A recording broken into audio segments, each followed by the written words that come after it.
Los jóvenes reciban un saludo de la Comisión Académica para Médicos en Servicio Social de la Facultad de Ciencias Médicas.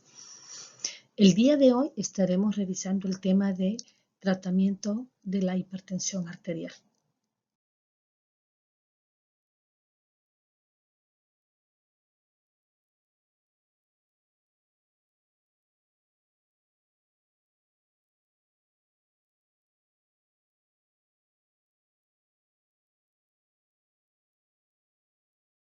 Repasemos cuál es la técnica correcta para toma de presión arterial.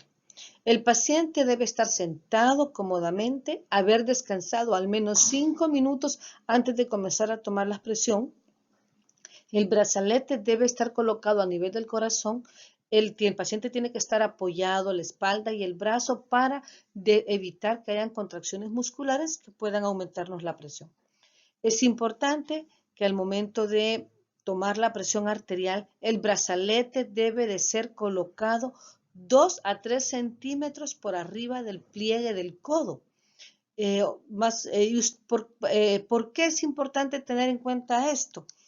Para poder nosotros colocar nuestro estetoscopio encima de la arteria braquial y no por debajo del brazalete como se ha observado que hacen muchos estudiantes y también personal de enfermería. Ustedes cuando estén en el centro de salud tienen que verificar con la enfermera cómo coloca ella el brazalete. Muchas veces colocan el brazalete entre el brazo y el antebrazo, o sea, tapan totalmente la fosa antecubital y eso no es correcto. Tenemos que enseñarles a tomar la presión correctamente.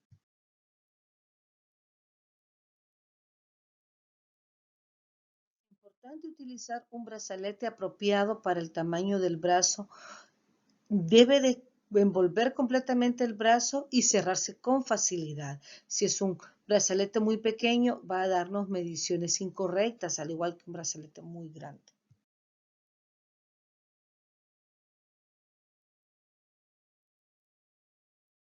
Bien, podemos observar que hay que colocar el brazalete, dijimos 2 pulgadas, 2 centímetros arriba del pliegue.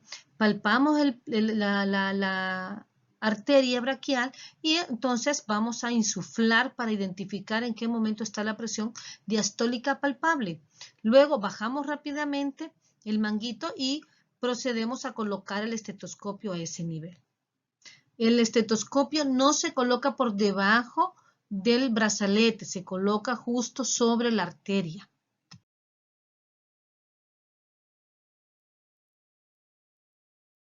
Una vez que ya hemos desinflado el manguito y hemos identificado por palpación la presión sistólica, procedemos a colocar nuestro estetoscopio arriba, ahí donde está la arteria y procedemos nuevamente a inflar nuestro manguito por arriba de la presión sistólica palpatoria, 30 o 40 milímetros por arriba, e iniciamos la auscultación. Se va a desinflar a una velocidad de 2 a 3 milímetros por segundo. El primer ruido que auscultemos es el primer ruido de Korokov, el cual vamos a identificar como presión arterial sistólica. El quinto ruido, que es cuando desaparece, esa es la presión arterial diastólica. En algunos casos vamos a observar que empezamos a disminuir y llega casi a cero y seguimos ocultando, ¿verdad? En ese caso se va a tomar el cuarto ruido de Korokov, que es cuando hay un cambio de intensidad de fuerte a algo más atenuado. Entonces ahí ese cuarto ruido tomaremos como presión arterial sistólica. Las guías europeas recomiendan registrar 3 mediciones de presión arterial con una diferencia de 1 a 2 minutos. Las mediciones adicionales se tomarán si las 2 primeras lecturas difieren más de 10 milímetros de mercurio. Es importante, ¿verdad?, registrar la presión arterial como el promedio de las últimas lecturas de presión arterial. O sea, si el paciente le llegó, usted le detecta una presión arterial alta, nuevamente vuelve a tomar la presión arterial y definitivamente está elevada. Esperemos 10 minutos, volvemos a chequear la presión arterial Y si esta presión sigue alta, usted puede incluso tomar la decisión y pedirle al paciente, mire, puede descansar. Yo los mando a descansar 30 minutos. Vaya, póngase a leer el periódico, la sección de chistes, de películas, para que se relaje. Y luego le volvemos a tomar la presión arterial. O le pido a la enfermera que lo haga, ¿verdad? Para que el paciente a veces se sientan estresados con el médico y valoramos la presión, ¿verdad? Importante, en la primera consulta o la primera vez que usted vea a su paciente, es importante tomarle la presión arterial en ambos brazos para detectar presiones e incluso se recomienda en las 4 extremidades de preferencia cuando encontramos alteraciones a nivel de los pulsos femorales con respecto al pulso radial, considerando que podría haber ahí una coartación de la aorta. Hay que medir la presión arterial, ¿verdad? En el primer minuto, en el tercer minuto y después de estar en posición de pie. Esto es con el objetivo de identificar si hay una presión ortostática. Y siempre recordar que nosotros tenemos que, cuando auscultamos, tenemos también que estar escuchando y el pulso, verificando que la frecuencia cardíaca coincida con el pulso para detectar arritmias.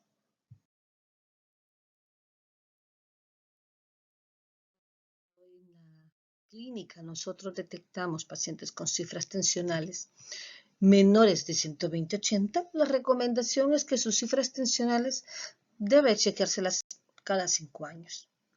Con una presión arterial entre 120 y 129 la sistólica, 80-84 la diastólica, entonces la recomendación es que cada 3 años se chequee la presión arterial. Y con cifras tensionales que se encuentran como presión arterial normal alta, 130 y 139 la sistólica y una diastólica entre 85 y 89, entonces en ellos se puede considerar tomar la presión arterial anualmente.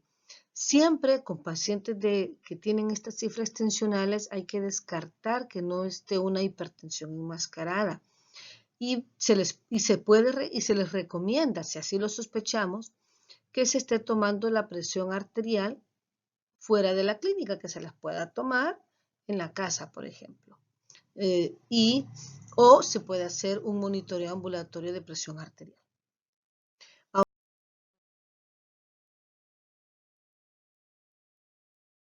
Las guías europeas sobre hipertensión arterial clasifican la presión arterial de la siguiente forma. Lo óptimo y lo que nosotros tenemos que tener como personas sanas es una presión sistólica menor de 120 y diastólica menor de 80. La presión arterial normal está entre 120 y 129 la sistólica y 80-84 diastólica.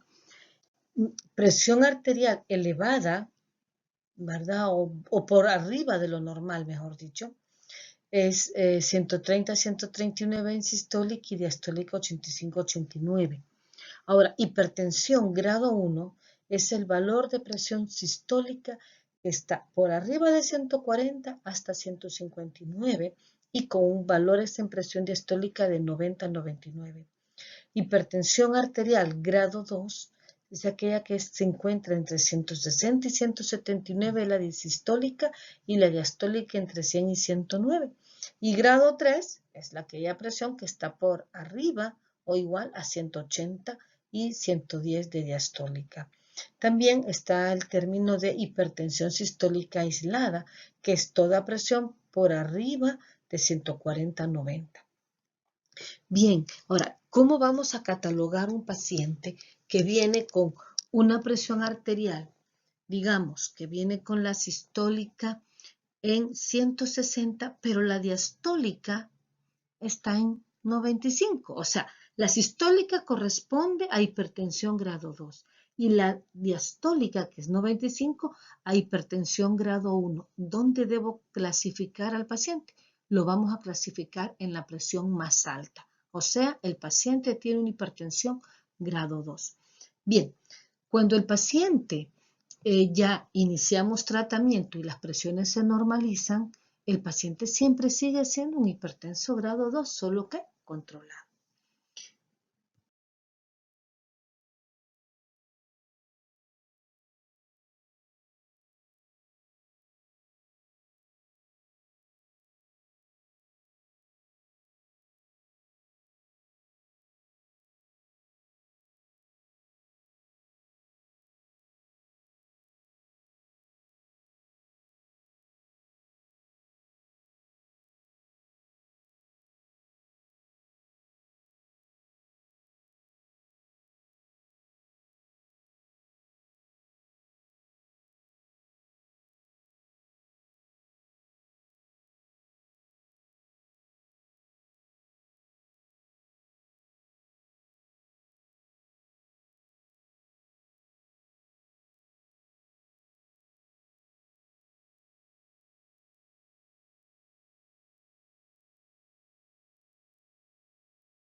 Cuando pedimos a los pacientes que se controlen la presión arterial de forma ambulatoria, ya sea con un monitoreo ambulatorio de presión arterial o presiones arteriales en casa, las cifras de presión arterial para diagnóstico de hipertensión arterial varían. Aquí tenemos la definición de hipertensión arterial ambulatoria en la clínica que refieren las guías europeas del 2018. Definitivamente las cifras tensionales en la clínica son mayor o igual a 140 en la sistólica y mayor o igual a 90 en la diastólica. En el monitoreo ambulatorio, las cifras tensionales cuando el paciente está despierto es mayor o igual a 135-85. Cuando está dormido, mayor o igual a 120-70. En promedio, ¿verdad? De 24 horas, 130-80, y el promedio de cuando el paciente está con las presiones arteriales en la casa, mayor de 135-85.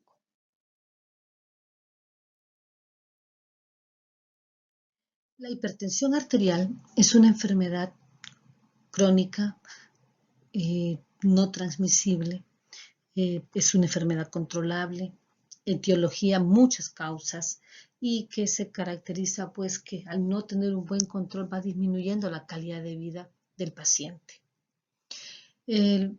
¿Cómo lo podemos definir? Son aquellos valores de presión arterial que sobrepasan los límites establecidos como normales. La hipertensión arterial puede ser esencial o primaria, que es la que presenta la mayoría de la población, y tenemos también la hipertensión secundaria. Esta es menor porcentaje, un 5% a veces, y es importante diagnosticarla porque las hipertensiones secundarias se deben a que hay alguna alteración específica en un órgano, en un sistema que si se logra tratar puede llegar a ser curable esa hipertensión. Vaya, por ejemplo, un hipertiroidismo.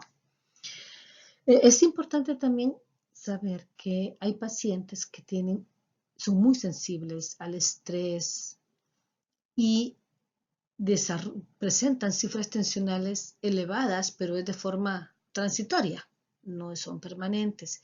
Y tenemos, ellos se llaman hipertensos lábiles. Y están también los pacientitos que cuando ven al médico o algún personal de salud o en un centro asistencial presentan cifras tensionales elevadas. Esto se llama hipertensión de la bata blanca. Y lo que nos presenta un dilema, o sea, usted recibe a su paciente en el consultorio y tiene las presiones altas. Y él le dice, no, doctor, yo siempre que veo al médico se me sube la presión. Entonces, nosotros necesitamos realmente definir si este paciente es hipertenso. ¿Qué podemos hacer? Bueno, le pedimos al paciente que se esté tomando las presiones arteriales en diferente horario, que anote las horas, que anote los días en que se tomó la presión arterial. Si fuese posible, dado que vamos a estar en establecimientos de salud o en zonas muy postergadas, donde pues la pobreza de las personas y también la parte a veces médica y de insumos, tecnología en esas zonas está limitado, si es posible, puedan realizarse un monitoreo ambulatorio de presión arterial. Eso puede ayudarnos a identificar qué paciente es hipertenso. Bien, ¿por qué es importante hablar de la hipertensión arterial? Bueno, se le llama el asesino silencioso porque muchas veces no da síntomas, pero aunque no dé síntomas, siempre va a llevar consecuencias. ¿Qué efectos puede presentar el paciente? Bueno, hay efectos a nivel cardiovascular. La hipertensión arterial nos lleva, ¿verdad?, a que haya un cambio en la anatomía del corazón, un remodelado del ventrículo, y esto nos lleva también a nos da lo que es una cardiopatía hipertensiva, desarrolla en secundario a todo esto una insuficiencia cardíaca, la hipertrofia del ventrículo, ahí puede desarrollarse también concomitantemente la enfermedad coronaria y vascular periférica, predispone a arritmias cardíacas, aterosclerosis y claudicación intermitente. En cerebro nos predispone a stroke o eventos cerebrovasculares que también le llamamos. Estos pueden ser hemorrágicos o isquémicos. Predominan más los isquémicos en un 85%. Predispone a demencia y a encefalopatía hipertensiva. A nivel renal, es la segunda causa que nos lleva a una insuficiencia renal crónica. Hay marcadores de daño renal como la macroalbuminuria y la microalbuminuria, y entonces en estos pacientes es importante siempre hacer un examen de orina precisamente valorando si hay daño renal. Y dentro de la clasificación de hipertensión es importante, y más adelante vamos a hablar un poco más, el término de hipertensión resistente al tratamiento. Algunos autores lo consideran como aquellas presiones que se mantienen elevadas arriba de 140-90 y que están con 3 antihipertensivos y que incluyen un diurético. Es muy frecuente que encontremos este tipo de problemas en pacientes de 60 años y habrá que valorar, ¿verdad?, si el paciente pues, pueda tener también una hipertensión secundaria.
Bueno, hay varias causas de hipertensión arterial. Cuando hablamos de hipertensión arterial sistólica aislada, la principal causa es la distensibilidad vascular disminuida o por arteriosclerosis. Es lo que presentan los pacientes ya mayores de edad.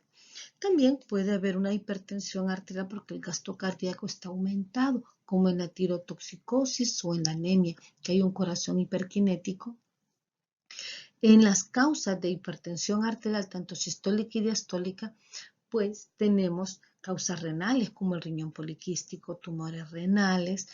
La parte endocrina es muy importante, el aldosteronismo primario, Cushing y tiroides, ¿verdad? Son causas que nos llevan frecuentemente a hipertensión, la preeclampsia y la eclampsia, y no hay que dejar de menos las psicógenas. Los pacientes cuando están llevando mucho estrés sufren elevaciones de presión arterial. Importante que tengamos siempre en cuenta son las causas farmacológicas y esto es algo que tenemos que estar preguntándole a todo paciente a quien se le está diagnosticando por primera vez hipertensión arterial o encontramos cifras tensionales elevadas. Los estrógenos, los esteroides, descongestivos son creo que los principales fármacos que nos están subiendo la presión arterial, así como los AINES. También hay que tomar en cuenta la droga como la cocaína, algunos productos de hierbas pueden estar presentando y antidepresivos pueden presentar hipertensión arterial.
En cuanto a los síntomas que puede estar presentando el paciente, muchos están cursando asintomáticos. Hay otro grupo que puede estar presentando los síntomas de un paciente por elevación de la presión, mareo, las palpitaciones, fatiga, cefalea, puede estar relacionada pues, con la elevación de la presión. La cefalea, ¿verdad? Aparece más matutina, puede ser occipital y los datos de una vasculopatía hipertensiva ya es epistaxis, ese es un dato ya importante, hematuria, puede haber visión borrosa en los pacientes con mareos que podrían sugerirnos una isquemia cerebral.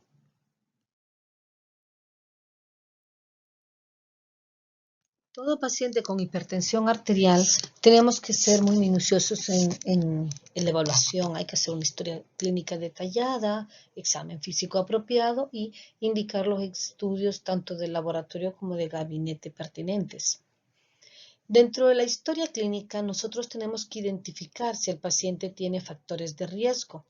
Entre los factores de riesgo que se investigan son la historia familiar de hipertensión arterial, historia familiar de enfermedad renal o cardiovascular, igual historia personal del paciente relacionado a esto.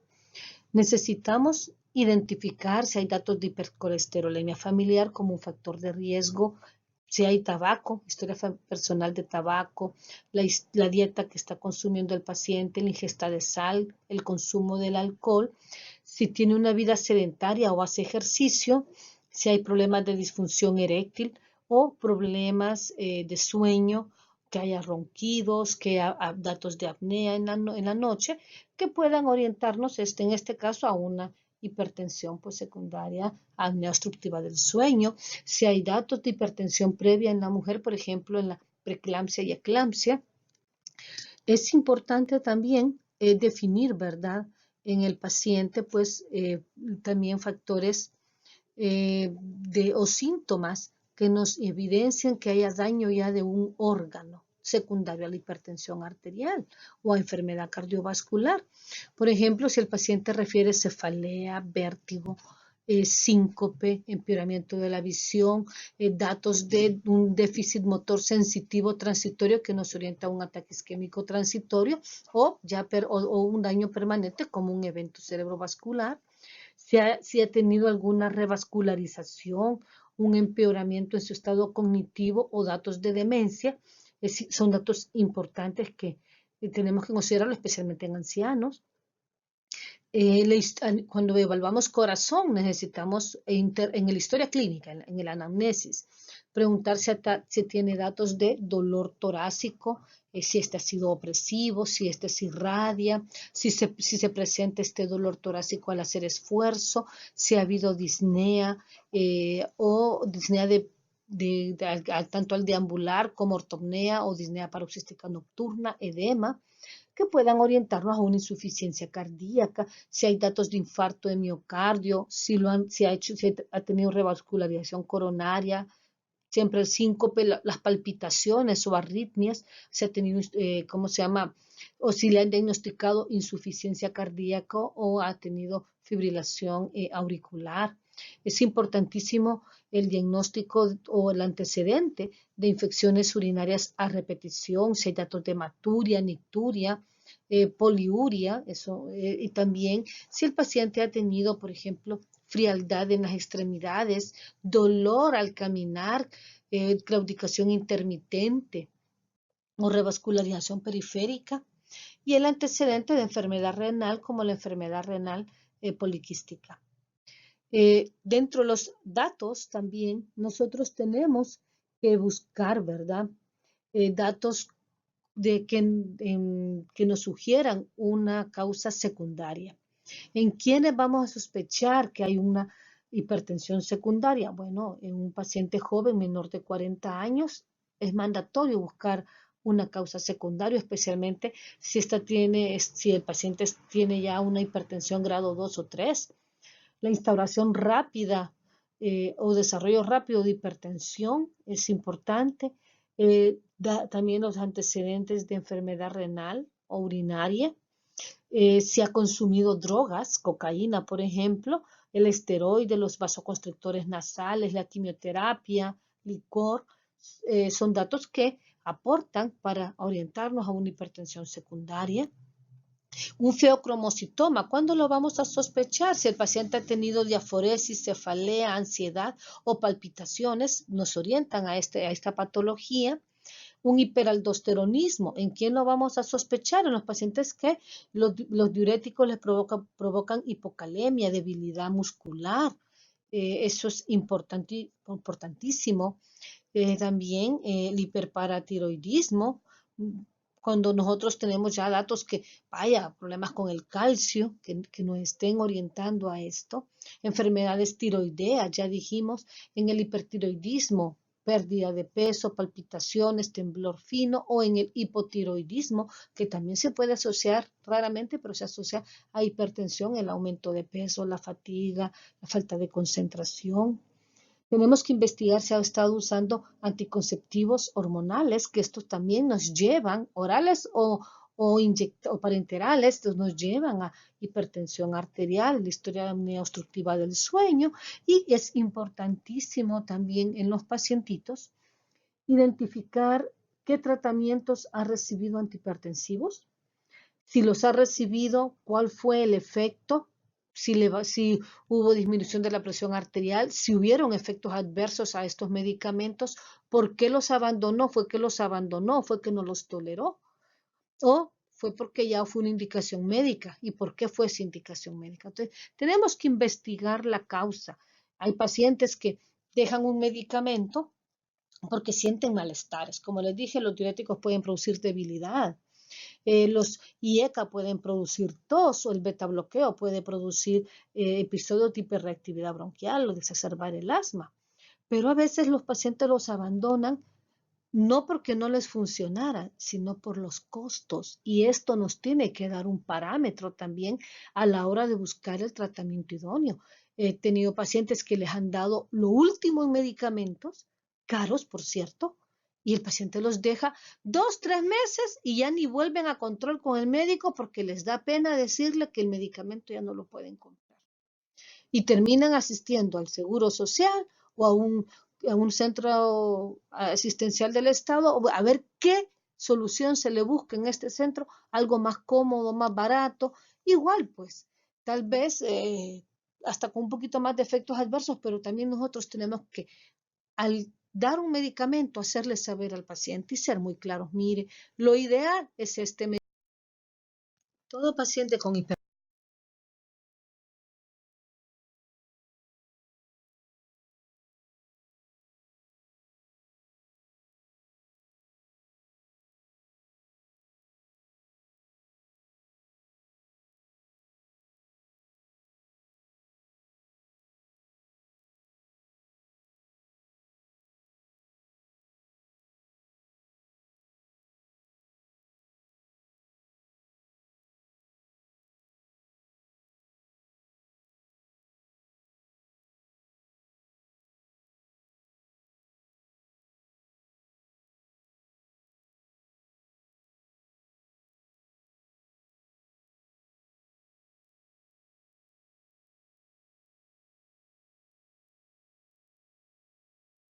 así como la anamnesis y la parte de antecedentes debe ser detallada, un examen físico debe ser muy detallado, como dijimos, buscando causas secundarias o buscando ya complicaciones por la hipertensión arterial.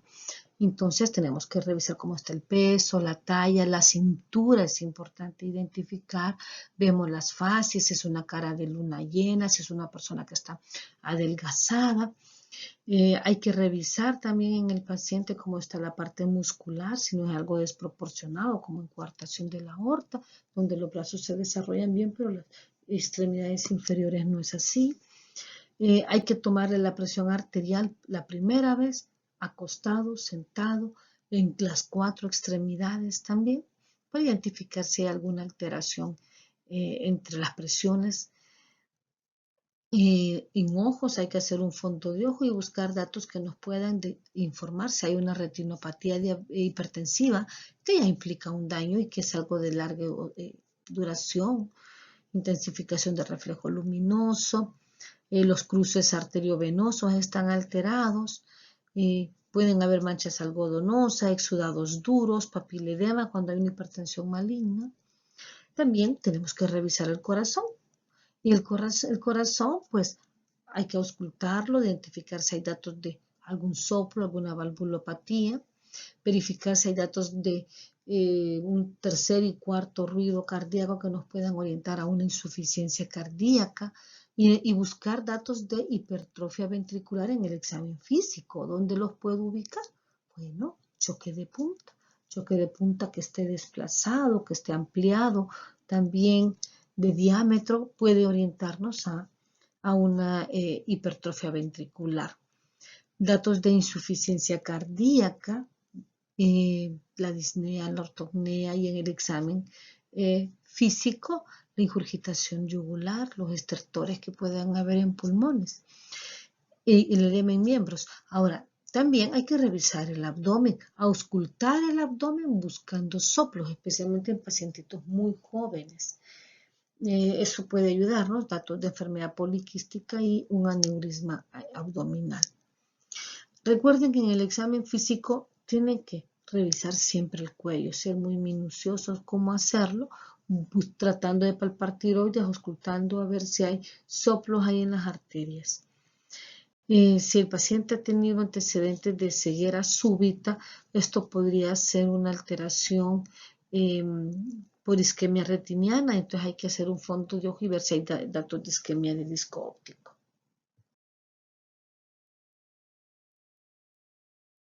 Así como la anamnesis y la parte de antecedentes debe ser detallada, un examen físico debe ser muy detallado, como dije. No olvidar que hay que evaluar pulsos y si detectamos, por ejemplo, un retraso en el pulso a nivel radial y comparándolo a nivel femoral, podríamos sospechar una coartación de la aorta, una disminución ahí también en los pulsos. En piel, ¿qué datos nos pueden apoyar? Ok, si encontramos manchas café con leche o neurofibromatosis, podría estarse asociado con un feocromocitoma.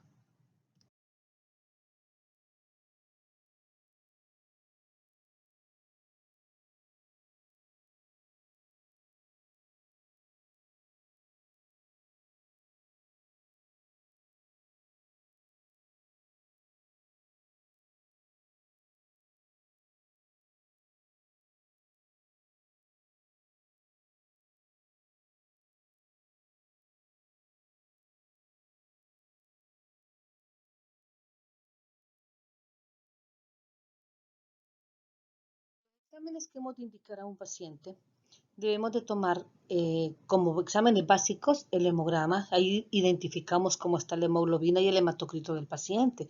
Un paciente con una hemoglobina o hematocrito bajo pueden sugerirnos que el paciente pueda tener un daño renal, ¿verdad? Puede sugerirnos. Es importante también tomar la glucosa, la hemoglobina glicosilada y los lípidos porque estos son factores que se asocian a un mayor riesgo cardiovascular en el paciente, al igual que los triglicéridos.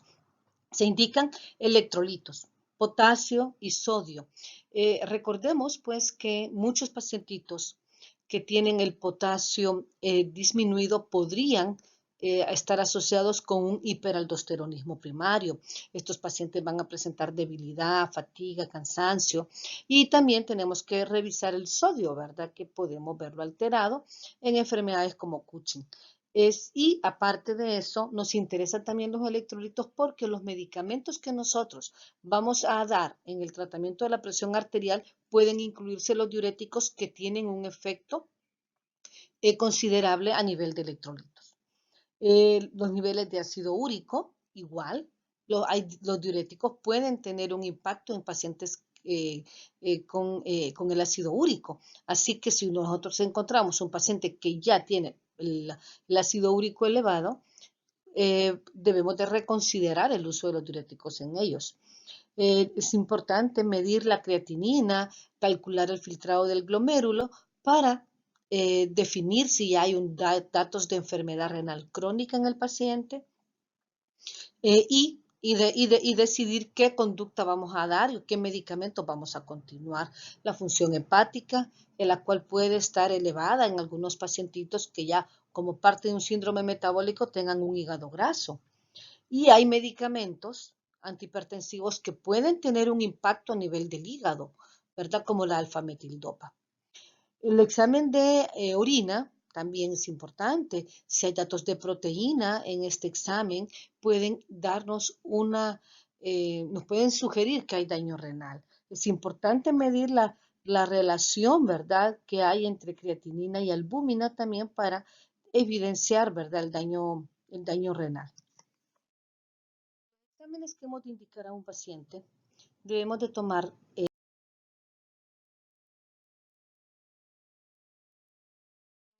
del paciente hipertenso, tenemos que considerar también las causas secundarias. Como mencioné ya, los electrolitos pueden orientarnos a esto. La glucosa elevada también lo vamos a ver en otras enfermedades metabólicas, no solamente en diabetes, lo podemos ver en Cushing, acromegalia, en otros estados endocrinos.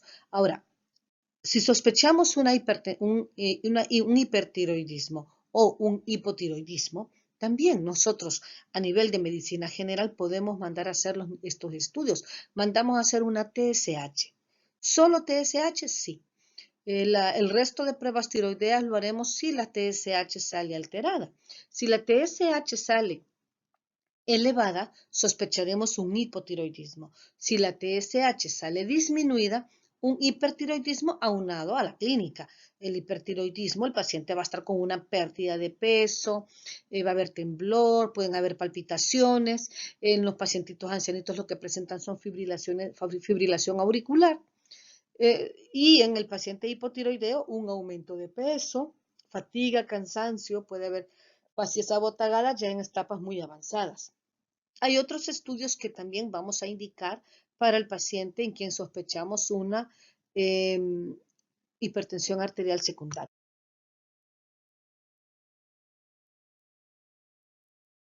¿Qué exámenes podemos hacer a nivel de medicina general para investigar si hay alguna otra alteración en el paciente de daño de órgano? Bueno, podemos indicar el electrocardiograma. Esto nosotros como médicos generales ya podemos identificar si el paciente tiene una hipertrofia o si tiene alguna alteración en el ritmo. También podemos solicitarle los niveles de creatinina y albúmina, así como tanto urinario como en sangre, y calcular el filtrado del glomérulo para detectar si hay una afectación renal, y en estos casos pues es remitido al paciente a nefrología o medicina interna. La fundoscopía o examen de ojo, examen fondo de ojo es importante. Esto lo podemos hacer en el examen físico y con esto estamos detectando si el paciente tiene retinopatía hipertensiva. Especialmente tenemos que buscarla en aquellos pacientes que tienen una hipertensión grado 2 o 3. Hay otros estudios que se pueden mandar a hacer y esto los puede mandar a hacer ya el especialista si ustedes han detectado alguna alteración y lo han remitido. ¿Como cuáles? El ecocardiograma, en el cual se puede evaluar la función cardíaca, ver si hay daño o alteración en las válvulas y en el músculo, si hay datos de hipertrofia. También el ultrasonido carotidio, este nos puede ayudar cuando sospechamos que hay una obstrucción en las arterias caróticas, que al ocultar encontramos algún soplo, o lo sospechamos por los antecedentes, ¿verdad?, que el paciente nos está refiriendo. El ultrasonido y ultrasonido Doppler, si bien lo puede mandar a hacer el médico especialista, creo incluso que medicina general lo puede indicar. Si usted encuentra un paciente joven con presiones arteriales menor de 40 años el paciente, o encuentra soplos en arterias, a nivel de las arterias renales en el examen físico de abdomen, pues usted puede indicarlo. Incluso para avanzar en los estudios, recordemos que ustedes van a detectar al paciente a nivel de atención primaria y el paciente es remitido a un segundo o tercer nivel. Cuando el paciente va a sacar la cita, va tarde, ya va meses tardíamente. Y cuando vuelve ya con los exámenes control, se tardó más. Entonces, ¿qué podemos hacer? Usted detecta un paciente joven, entonces, y lo sospecha, entonces, además de hacer el ultrasonido abdominal con ultrasonido Doppler. ¿Qué evaluamos aquí? Bueno, evaluamos, en primer lugar, el tamaño de los riñones. Vemos si el paciente tiene el tamaño apropiado o si tiene un riñón poliquístico. Se puede identificar si hay una estenosis de la arteria renal. También puede evaluarse si hay alteraciones a nivel de aorta o si hay, por ejemplo, un aneurisma aórtico. Ahora, si ya otros estudios, ¿verdad?, pueden indicarse, esto lo manda a hacer el especialista, como una tomografía o resonancia magnética abdominal para buscar datos de un adenoma de glándulas adrenales o feocromocitoma. Importantísimo, ¿verdad?, con el paciente evaluar la función cognitiva. Esto lo podemos hacer a nivel de medicina general, identificar si el paciente está teniendo problemas, por ejemplo, de memoria, que puedan orientarnos a una demencia. Hay que mandarle al paciente, ¿verdad?, a hacer estos estudios con el neurólogo posteriormente. Si creemos que va con demencia. ¿Por qué? Porque la hipertensión arterial puede llevarnos a demencia. Ahora, en una crisis aguda de presión arterial, también el estado cognitivo es importante. Un deterioro en el Glasgow se asocia, ¿verdad?, a una encefalopatía hipertensiva, pero también a eventos cerebrovasculares, que es una complicación de una crisis hipertensiva aguda.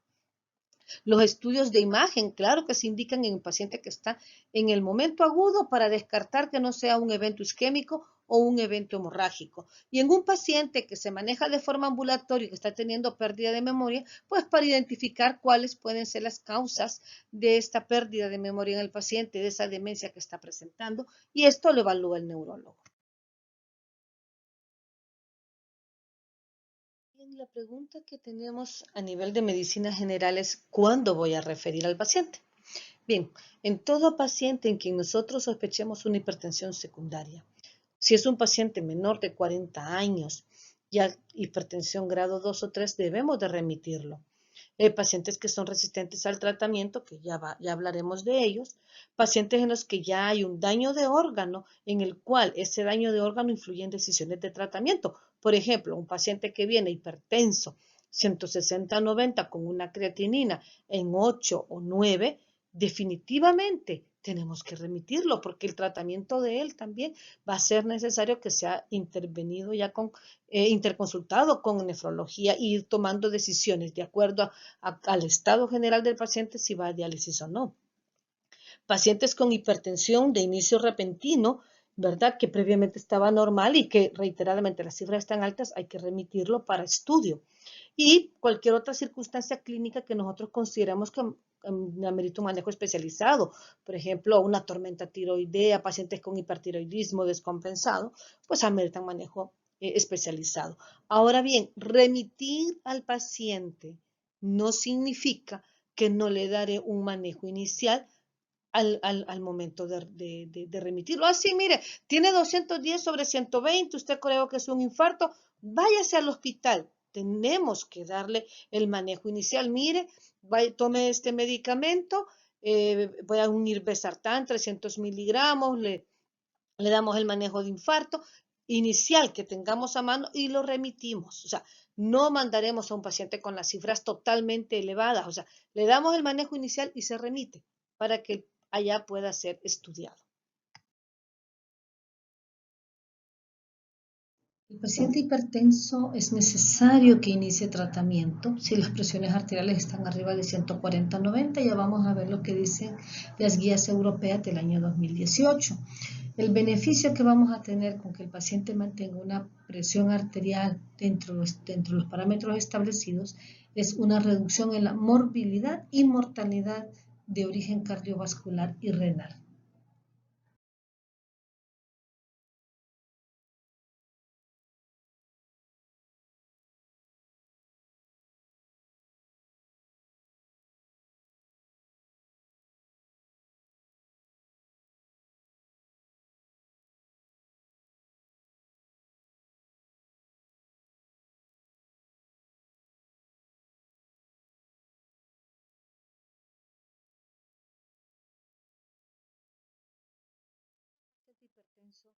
Las modificaciones del estilo de vida son sumamente importantes.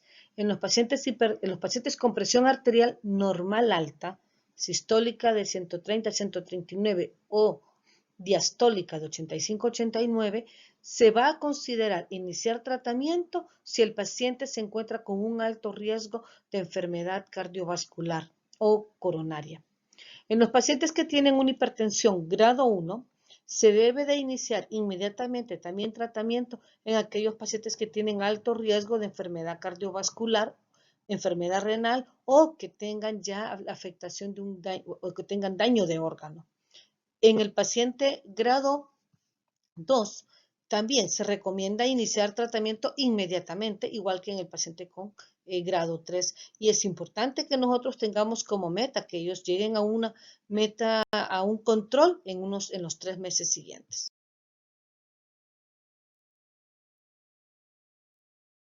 Entre las modificaciones del estilo de vida es importante la restricción de sal, menos de 5 gramos al día, dejar de fumar, reducir el alcohol en las personas que lo consumen.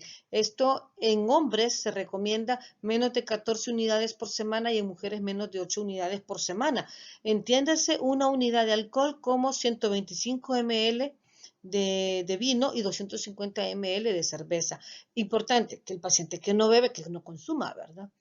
Alimentos, también un aumento en el consumo de verduras, frutas frescas, pescado, y grasas insaturadas como el aceite de oliva, una disminución en carne roja y el consumo de lácteos que sean bajos en grasa. El peso corporal, lo saludable es que esté entre 20 y 25, ¿verdad? Por kilo, por metro cuadrado. Y la cintura, lo recomendable en hombres es que sea menos de 94 centímetros y en mujeres menos de 80 centímetros. Tiene que hacer ejercicio aeróbico. Lo que recomiendan es por lo menos 30 minutos de ejercicio moderado, 5 a 7 días a la semana.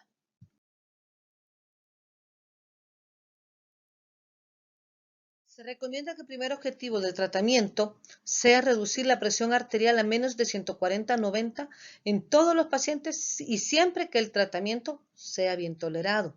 En pacientes menores de 65 años que reciben tratamiento antihipertensivo, se recomienda que tengan una presión arterial sistólica de 120 a 129. Ahora, en los pacientitos mayores de 65, la presión arterial sistólica recomendada para ellos es de 130 a 139, siempre tener en cuenta, vigilar los efectos adversos en los pacientes, y esto va para todos. Los objetivos de presión arterial se recomiendan para pacientes a cualquier nivel de riesgo cardiovascular, con o sin evento cerebrovascular ya establecido. Se debe considerar como objetivo una presión diastólica menor de 80 para todos los pacientes hipertensos, independientemente del nivel de riesgo de las comorbilidades.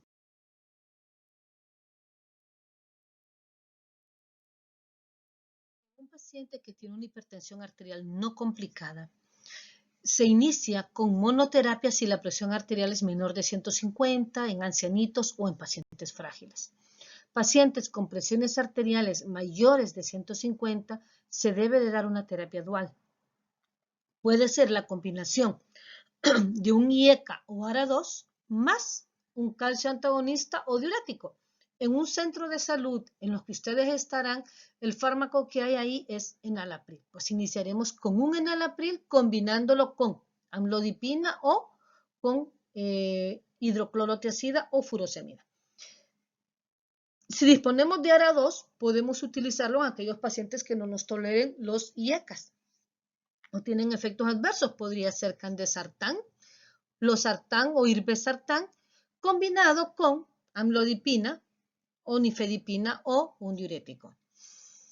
Si el paciente no responde al tratamiento, y esto lo podemos ajustar cada 2 semanas, o sea, iniciamos tratamiento, esperamos 2 semanas para valorar la evolución. Si en 2-4 semanas el paciente no ha respondido al tratamiento, agregamos o ajustamos dosis, porque iniciamos con terapias. En la terapia dual se comienza con una terapia baja en ambos medicamentos y luego se va aumentando. Si en un periodo de 2-4 semanas estamos ajustando dosis y el paciente llegamos a dosis plenas de ambos fármacos, puede ser que necesario entonces agregar un tercer fármaco. Ya es una terapia triple. Entonces, ¿qué combinación podríamos tener en el centro asistencial donde están ustedes? Enalapril, amlodipina y hidroclorotiazida. Si no hay hidroclorotiazida, furosemida. Y entonces ya es terapia triple. Si igual estamos monitoreando a nuestro paciente cada 2 o 4 semanas y no hay respuesta, ya se considera en ese caso un paciente con resistencia al tratamiento. Se agrega espironolactona esperando o valorando que no vaya a haber una contraindicación. Una contraindicación es una insuficiencia renal o enfermedad renal crónica o que tenga potasio elevado. Si acaso no podemos dar espironolactona, entonces consideramos otro fármaco, como cuál, un beta bloqueador, carvedilol. Y en los centros de salud donde están ustedes, pues no hay generalmente carvedilol, lo que se cuenta es atenolol, pues atenolol, y siempre se comienza con una dosis baja, ¿verdad? Y vamos titulando la dosis. Y este paciente debe de ser referido al especialista. Las guías son claras. ¿En qué momento referimos al especialista? En un paciente no complicado, cuando hemos avanzado ya al paso 3. Iniciamos tratamiento y lo remitimos para que le sigan el control y estudios al paciente.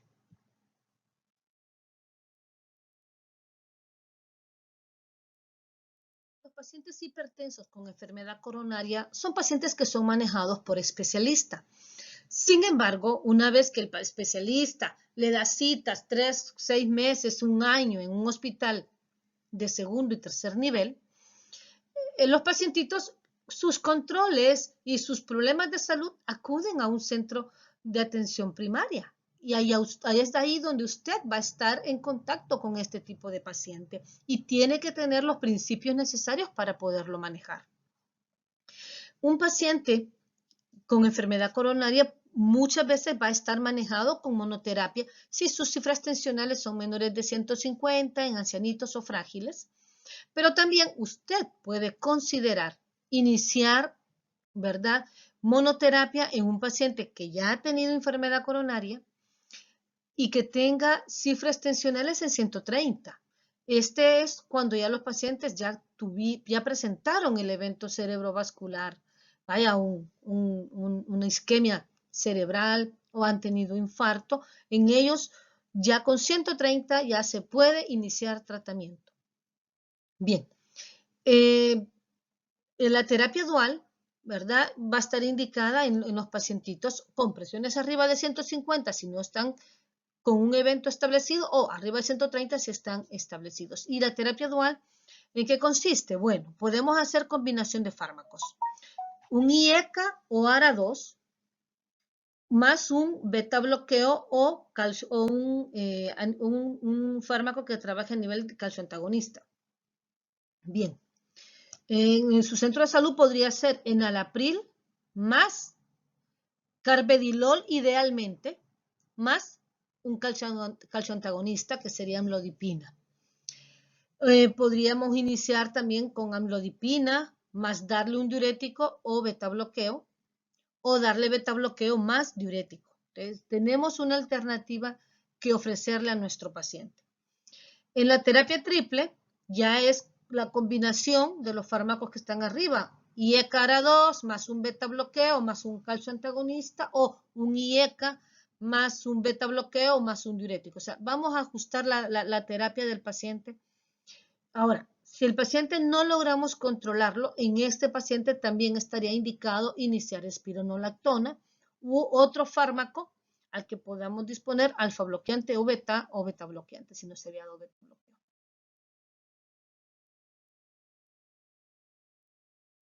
Arterial y de enfermedad renal crónica, es importante para seguir definir qué es una enfermedad renal crónica. La definición de las guías de enfermedad renal crónica establece que ésta se define como la anomalía estructural o funcional del riñón presente durante 3 meses o superior, con implicaciones para la salud. Entonces podemos observar lo que manifiestan las guías. El criterio puede ser uno o cualquiera de los siguientes por más de 3 meses, albuminuria, definiéndose esta como aquella producción de albúmina en orina más de 30 miligramos en 24 horas, anormalidades en el sedimento urinario, alteraciones en los electrolitos o datos que orienten a un trastorno tubular, anormalidades detectadas por histología, anormalidades estructurales detectadas por imagen o historia de trasplante renal o tener también un filtrado del glomérulo por debajo de 60 ml por minuto. Generalmente cuando hablamos de enfermedad renal crónica lo asociamos solo a una disminución en el filtrado del glomérulo, pero tenemos que tomar en cuenta todo lo que implica esto. O sea, un paciente que tenga ya proteinuria persistente en el examen de orina, aunque el filtrado tal vez no ha llegado a 60, ya tiene una enfermedad renal crónica. Bien, las guías mencionan que para el manejo del paciente con hipertensión y enfermedad renal crónica, se comienza con una terapia dual. La combinación puede ser IECA o ARA2 más un calcio antagonista o IECA ARA2 más un diurético. En estos casos, cuando hablan de diurético, prefieren el diurético de asa, dado que estos tienen un efecto diurético superior a la hidroclorotiazida o a los otros diuréticos. Bien, ¿qué combinaciones tenemos en el centro de salud? Enalapril más amlodipina, enalapril más furosemida o puede ser un ARA2, ¿verdad? Con la combinación. Bien, en el paso 2, es cuando no logramos controlar a nuestro paciente con los dos fármacos. En este caso será una terapia triple, IECA más un calcio antagonista más un diurético. O sea, enalapril más amlodipina más furosemida sería el tratamiento que podríamos estar iniciando en nuestros centros de salud. Si el paciente presenta una reacción al IECA, pues damos un ARA2. Si el paciente no lo logramos controlar con estos tres fármacos, se cataloga al paciente como hipertenso resistente y debe ser remitido al especialista. ¿Podremos agregar espironolactona? Claro que sí, siempre y cuando no tenga un aumento en el filtrado del glomérulo y no tenga potasio elevado en sangre. Otras opciones, en el caso que no podamos dar espironolactona, pues un alfa bloqueante, un beta bloqueante, ¿verdad? Podría ser considerado en este caso, pues carvedilol o atenolol si no tenemos carvedilol. Lo importante es apoyar a nuestro paciente en el control. Importante, cuando nosotros hemos dado un fármaco como un IECA o ARA2 y el paciente tiene elevación de la creatinina después del inicio de estos fármacos, arriba de un 30% de los valores en la creatinina, hay que estudiar al paciente por una enfermedad arterial a nivel renal. Hay que hacer un ultrasonido Doppler, por ejemplo, y en estos casos, si sospechamos que estos son los fármacos, se retiran estos fármacos y los sustituimos por otro fármaco que como una amlodipina o beta bloqueo.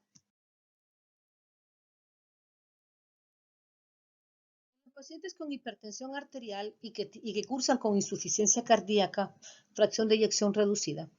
En el tratamiento inicial, un IECA o ARA2 más un diurético, preferiblemente de ASA, más beta bloqueo. O sea, se inicia con triple terapia, porque el pacientito ya con fracción de eyección reducida se congestiona y es necesario estar con el diurético, el beta bloqueo y el IECA son fármacos que ayudan y evitan ese remodelado ventricular, así que él se beneficia.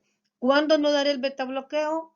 Es cuando el paciente tenga contraindicaciones, asma bronquial, bradicardia o paciente con algún otro tipo de intolerancia al beta bloqueo. En el electrocardiograma vemos bloqueos AB, entonces nosotros tenemos que individualizar a nuestro paciente, pero lo ideal es dar enalapril más furosemida más idealmente carvedilol, pero si no tenemos, pues será atenolol con lo que podamos manejar al paciente. O sea, mientras el pacientito pues sigue el manejo o sea remitido al especialista.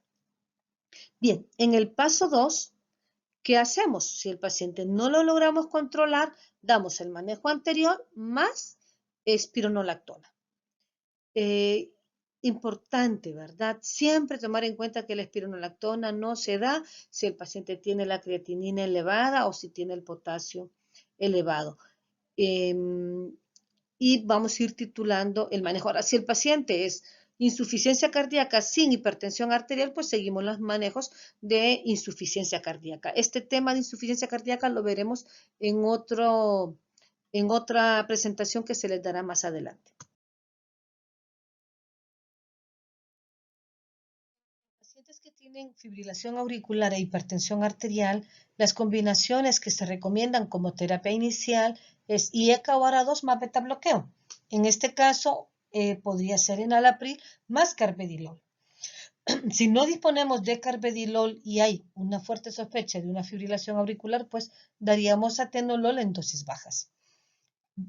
Otra opción que se tiene o que recomiendan las guías es un calcio antagonista no dihidropiridina, pero estos se dan solos. Puede ser verapamil o diltiazem. El verapamilo tiene un efecto antihipertensivo y también un efecto antiarrítmico.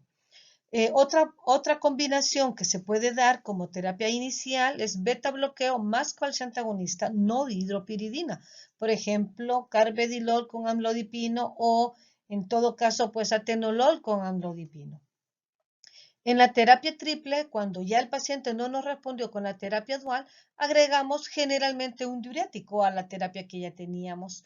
Un IECA más un beta bloqueo más un diurético. Y siempre se puede dejar el calcio antagonista. También tenemos beta bloqueo más calcio antagonista, dihidropiridina más diurético. Entonces, nosotros podemos jugar con estos fármacos para hacer una combinación al paciente, siempre identificando cuáles son los efectos adversos en el paciente o las contraindicaciones para dar uno u otro fármaco.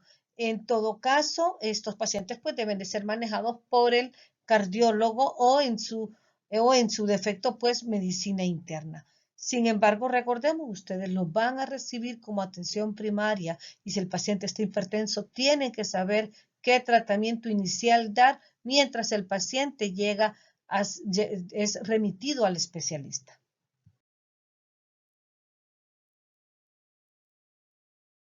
Las metas de los pacientes con edades comprendidas de 18 a 65 años es tener una presión arterial sistólica de 130, excepto si tiene una enfermedad renal crónica en el cual se prefiere menor de 140. Los pacientes con un rango de edad arriba de 65 años, la meta de presión arterial sistólica es de 130 a 139. En cuanto a la meta con la presión arterial diastólica, para todos los pacientes con cualquier comorbilidad es de 70 a 79.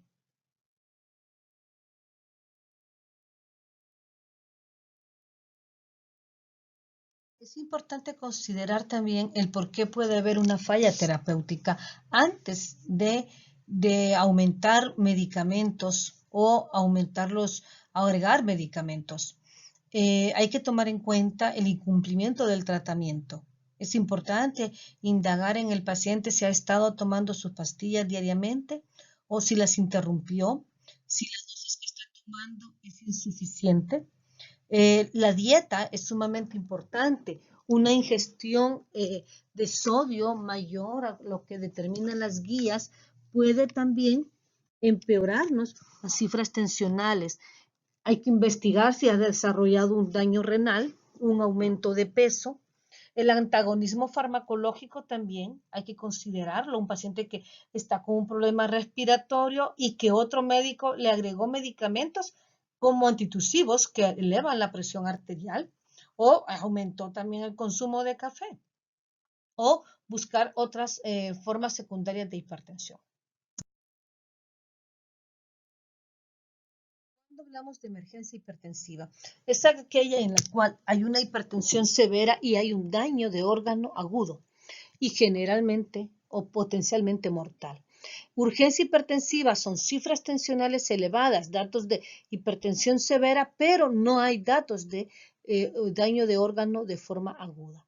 La emergencia hipertensiva requiere una intervención inmediata, pero también con mucha precaución para bajar la presión arterial y requiere muchas veces tratamiento intravenoso.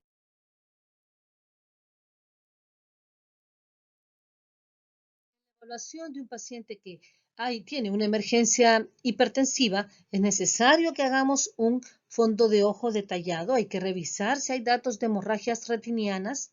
Hay que hacer un electrocardiograma en el cual podemos evidenciar si hay datos de síndrome coronario, elevaciones o depresiones del segmento ST, inversión de la onda T. Hay que hacer hemograma, verificamos cómo están las plaquetas, el fibrinógeno, la creatinina se debe de medir, hay que hacer el cálculo del filtrado del glomérulo, hay que evaluar los electrolitos, el LDH y aptoglobina si fuese posible, la razón albúmina creatinina urinaria y verificar si en el general de orina hay datos microscópicos de eritrocitos, leucocitos, cristales. Importante definir si la paciente, si es femenina, está embarazada o no. Y también tenemos que hacer otros estudios dependiendo también a lo que nosotros sospechamos, ¿verdad? Troponina sérica, CPK-MB, en todo paciente en quien sospechamos que hay un síndrome coronario o que hay datos de dolor torácico o datos de insuficiencia cardíaca. Recordemos que hay pacientes como los diabéticos o con una enfermedad renal crónica que no hacen dolor, no tienen dolor isquémico cuando hay un infarto. Entonces, en ellos solo el agravamiento o desarrollo de insuficiencia cardíaca es necesario y mandatorio hacer las troponinas y las CPK-MB. También hay que hacer el péptido natriurético, el ProBNP, para investigar si hay datos de insuficiencia cardíaca. La radiografía de tórax es sumamente importante. En ella podemos encontrar datos congestivos, un edema agudo de pulmón y datos de insuficiencia cardíaca. El ecocardiograma puede evidenciar una disección aórtica, una insuficiencia cardíaca o isquemia. Otros estudios que pueden mandar a hacer, que lo indican los especialistas, es una angiografía torácica y de abdomen cuando se sospecha una disección aórtica, un estudio de resonancia cerebral en el caso que estamos considerando afectación a nivel de cerebro, o tomografía también se puede indicar, un ultrasonido renal en el caso que sospechemos que hay un empeoramiento en la función renal y sospechamos una estenosis de la arteria renal. Hay que revisar si el paciente ha consumido drogas y hacemos estudios urinarios para drogas.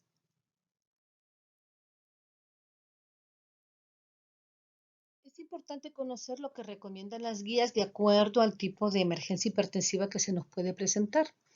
En caso de hipertensión maligna con o sin insuficiencia cardíaca, ellos recomiendan que se debe disminuir la presión arterial a las presiones meta en un periodo de varias horas. Se reduce la presión arterial presión arterial media en un 20-25%. Y los medicamentos que ellos recomiendan son la betalol, nicardipina y como alternativas nitroprusiato o urapidil. En la encefalopatía hipertensiva, aquí lo importante es reducir la presión arterial en un 20-25%. La primera línea de tratamiento es la betalol o nicardipina y alternativa es el nitroprusiato. Si es un paciente con un síndrome coronario agudo, hay que disminuir la presión inmediatamente a cifras tensionales de presión sistólica menores de 140. El tratamiento de elección nitroglicerina con la betalol o el urapidil, y si el paciente está cruzando con un edema pulmonar cardiogénico agudo, un edema agudo de pulmón, se reduce la presión arterial también en a menos de 140 milímetros de mercurio de forma inmediata. Nitroprusiato o nitroglicerina con diuréticos de asa y urapidil. Esos son los tratamientos que ellos recomiendan. En cuanto a la disección aórtica, es importante reducir la presión arterial por debajo de 120, si la presión sistólica, pero no solo eso, hay que disminuir la frecuencia cardíaca abajo de 60 latidos por minuto. Por tanto, el tratamiento de elección sería un beta bloqueo, esmolol. También puede ser indicado nitroprusiato o nitroglicerina y la alternativa la betalol. En la eclampsia o síndrome de Gel o preeclampsia hay que reducir la presión arterial sistólica por debajo de 160 y la presión arterial diastólica por debajo de 105. El abetalol está entre las primeras líneas de tratamiento nicardipito con el uso de sulfato de magnesio y una alternativa es consideración del parto. Y ahora, resulta que en nuestro medio no contamos con estos fármacos. Tenemos enalaprilato intravenoso y esa es una gran ayuda. Sin embargo, si usted está en un centro de salud, allá, confinado, donde para llegar a una ciudad está a más de 3 horas o tiene que cruzar en cayuco por un río y no hay condiciones para poderlo hacer y tiene una emergencia hipertensiva, puede darle enalapril de forma sublingual. Ya hay estudios que se hicieron que se puede dar enalapril de forma sublingual, puede deshacer la pastillita y dárselo de forma sublingual. Si el paciente está con un estado de conciencia alterado, administrele furosemida. Si no tenemos enalaprilato, ya va a tener un efecto hipotensor. Algo nos va a ayudar. O si no cuenta con un medicamento intravenoso, colocar una sonda nasogástrica podría ser una consideración para poder dar el medicamento, ya que el paciente no lo puede tomar. Pero tenemos que buscar alternativas en ellos si usted se encuentra en esa zona. El enalaprilato es un medicamento bastante noble. que se ha utilizado en nuestro país para emergencias hipertensivas y que sí nos pueden ayudar. Si el paciente está lúcido, consciente y lo que cursa es una urgencia hipertensiva, puede usar cualquiera de los otros fármacos, claro, individualizando al paciente. Generalmente, pues utilizamos enalapril, pero si el paciente está un poco taquicárdico, considerar en ese caso beta bloqueo siempre. Tiene que tomar en cuenta pues la presión arterial media. En la presentación vemos abajo está presión arterial media, se puede calcular como 2 presiones diastólicas más la sistólica. Esto se suma y se divide entre 3. Importante siempre remitir al paciente de forma oportuna, hablar con los familiares del paciente que debe de ser remitido y manejado por especialista, colocar en la nota de evolución o del expediente que el paciente es remitido, si usted ya se encuentra en un hospital y no hay especialista, haga énfasis en el paciente y en el familiar del paciente que él amerita atención por especialista, lo escribe en el expediente, hágales la remisión y si el paciente no se puede trasladar porque no hay transporte, no hay ambulancia, ellos no andan transporte y son altas horas de la noche, usted escribe en su expediente claramente, en estos momentos no se encuentra con especialista en medicina interna o cardiología, el paciente amerita estos cuidados, daré el manejo que se cuenta en este centro asistencial. Pero usted en cada nota de evolución va a colocar que no hay especialista. ¿Por qué? Porque tenemos que cuidar desde la parte médico-legal y hacer énfasis al paciente de que ellos están sabidos de que no hay especialista en la guardia o en el centro de salud donde usted está y que no hay forma de trasladarlo por las condiciones del tiempo. Cuando pasó el Mitch, muchas carreteras quedaron dañadas, hubo incomunicación y usted es el único médico que va a tratar al paciente, por lo menos tener las nociones de cómo hacerlo. Pacientes que cursan con una emergencia hipertensiva con órgano de choque sistema nervioso central, hay que tener en cuenta que en ellos se pierde la autorregulación cerebral para mantener el flujo sanguíneo a los diferentes áreas del cerebro. Es así que las cifras tensionales no se reducen dramáticamente para poder permitir que siempre haya perfusión en el cerebro, porque una reducción brusca de la presión arterial puede conllevar a más daño a nivel del tejido cerebral. Aquí vamos a dividir los pacientes. El paciente con un evento cerebrovascular isquémico que va a trombólisis, la meta en ellos es una presión arterial menor de 185-110. Luego una presión arterial ya durante la trombólisis o de mantenimiento de 180-105 en las primeras 24 horas. En el paciente con evento cerebrovascular isquémico que no va a recibir trombólisis, el objetivo de presión arterial es de 10 a 20% de reducción de la presión arterial media, en promedio 15% durante las primeras 24 horas. Y un paciente con un evento cerebrovascular hemorrágico, el objetivo con ellos, podemos utilizar el de la reducción de un 15% de la PAN, aunque las guías no están muy claras, alguna literatura dice que recomiendan menor de 180 la presión arterial sistólica o una presión arterial media menor de 130. Hay que tener cuidado cuando se maneje este tipo de pacientes. Muchos médicos anteriormente utilizaban en emergencias hipertensivas nifedipina sublingual. Cuidado con esto, la nifedipina sublingual produce una disminución que es difícil valorar de cuánto va a bajar si se utiliza de esta forma y esto puede llevarnos a empeorar un evento cerebrovascular o un paciente que no lo tenía, se instaure por la hipotensión severa que se pueda producir, producimos daño, porque se disminuye el flujo sanguíneo cerebral. Entonces, por favor, jóvenes, no vayan a utilizar nifedipina sublingual por ninguna causa, que van a encontrar médicos que quizás no se hayan actualizado en el interior del país y todavía tienen esta práctica, no se utiliza.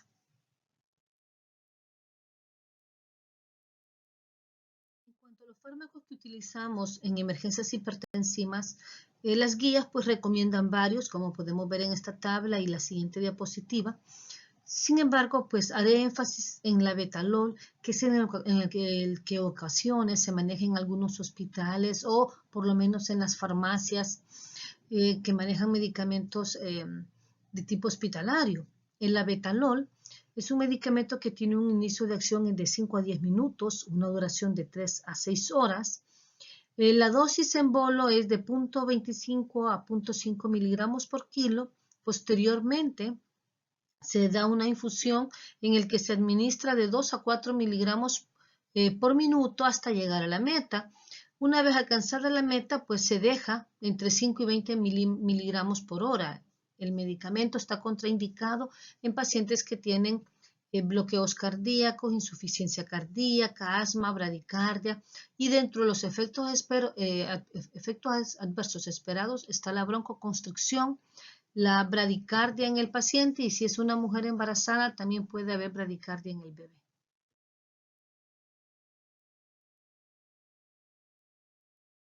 Fármacos que podemos tener en los medios hospitalarios: nitroglicerina. Esta tiene un inicio de acción de 1 a 5 minutos con un máximo de 3 a 5 minutos. Esta se administra en infusión. Hay que utilizar bomba de infusión de 5 a 200 microgramos por minuto. Se comienza generalmente con 5 microgramos por minuto y se va incrementando cada 5 minutos. Hay que tener en cuenta que puede producir cefalea, taquicardia refleja. El otro medicamento que utilizamos también y que tiene un efecto en la presión es el enalaprilato.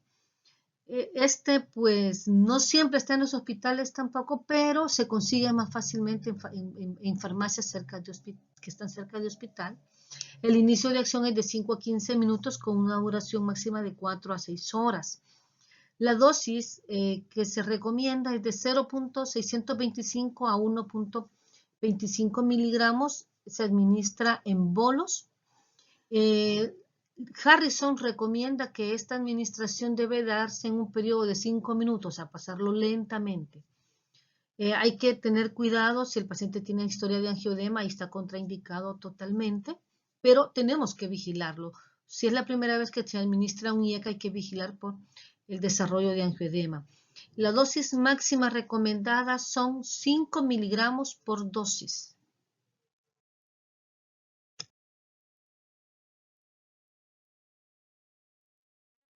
Hacer un pequeño repaso de los fármacos que utilizamos en hipertensión arterial. Tenemos los diuréticos, los cuales actúan a nivel del túbulo renal. Las tiazidas, por ejemplo, hidroclorotiazida, estas se pueden dar en una posología de 6.25 a 50 miligramos una o dos veces al día. La dosis usual de hidroclorotiazida es 25 miligramos al día y en ancianitos se puede comenzar con 12.5. Está indicado en las presiones arteriales. Manejo de la presión arterial. Hay una contraindicación relativa, que es el paciente con diabetes mellitus, dado que pueden producir hiperglicemia. En todo caso, nosotros vamos evaluando al paciente hipertenso. Si es un paciente diabético y no hay datos de congestión, podemos iniciar con un IECA o un ARA2, que son los que tienen un mayor beneficio renal. Sin embargo, si el paciente vamos monitoreando lo que no alcanza las metas control, pues agregamos otro medicamento, calcio antagonista, podemos agregar beta bloqueo, pero llega un momento en el que si el paciente no se controla su presión arterial, habrá que iniciar hidroclorotiazida, vigilando las cifras tensionales, las cifras no solo tensionales, sino que también las cifras de glucosa. Pero por eso se llama contraindicación relativa. Pues no se da de entrada, pero sí lo podemos agregar más adelante si no hay otra manera de controlar al paciente. Si no controlamos la presión del paciente, se nos va a complicar. Y lo que tenemos que hacer es un mayor énfasis en el manejo de la glucosa. Bien, ahora, contraindicación absoluta es el hiperaldosteronismo primario, porque en este, ya habíamos discutido, disminuye los niveles de potasio y empeorar la condición del paciente. Otros efectos adversos de la hidroclorotiazida es la hiperuricemia, hipercolesterolemia, puede dar incluso depresión e hipercalcemia, aumentan los niveles de calcio. Importante, en un paciente que tiene gota, nosotros no vamos a estar dando diuréticos porque estos pacientes se elevan los niveles de ácido úrico. Esto ocurre con los otros diuréticos también. Ojo, pero si el paciente tiene una insuficiencia cardíaca que está congestiva, ahí sí va a ser necesario dar diurético para quitar esa congestión. Y ya tendremos que hacer medidas farmacológicas para disminuir el ácido úrico, pero en esos casos sí va a estar indicado. Bien, el otro diurético que tenemos son los diuréticos del ASA. Estos son mucho más potentes que las tiazidas para depletar volumen. La dosis usual que se inicia generalmente de 40 miligramos, de 40 a 80 miligramos 2 o 3 veces al día. Generalmente la dosis máxima de furosemida y que lo utilizamos en pacientes congestivos es de 400 miligramos al día. Indicaciones, pues en hipertensión arterial está indicado, en insuficiencia renal, en insuficiencia cardíaca está totalmente indicado. Contraindicaciones, la hiperuricemia, pero es una contraindicación relativa. Ya dijimos, si el paciente está congestivo en insuficiencia cardíaca, sí se tendrá que dar y luego buscaremos los mecanismos para disminuir ese ácido úrico. Y está contraindicado en el hiperaldosteronismo primario porque pierden potasio. Dentro de los efectos que tienen estos diuréticos a nivel del sodio es que disminuyen sodio y nos pueden llevar a hiponatremia. Hay que estar pendiente de los signos de hiponatremia, generalmente en pacientitos ancianos que empiezan a tener un deterioro de su estado cognitivo y hasta pueden llegar a coma. Bien, la furosemida, a diferencia de la tiazida, pierde potasio. Calcio. El potasio en ambos se pierde y el calcio en el furosemida se baja y en la hidroclorotiazida se aumenta. También ambos pueden elevar la glucosa.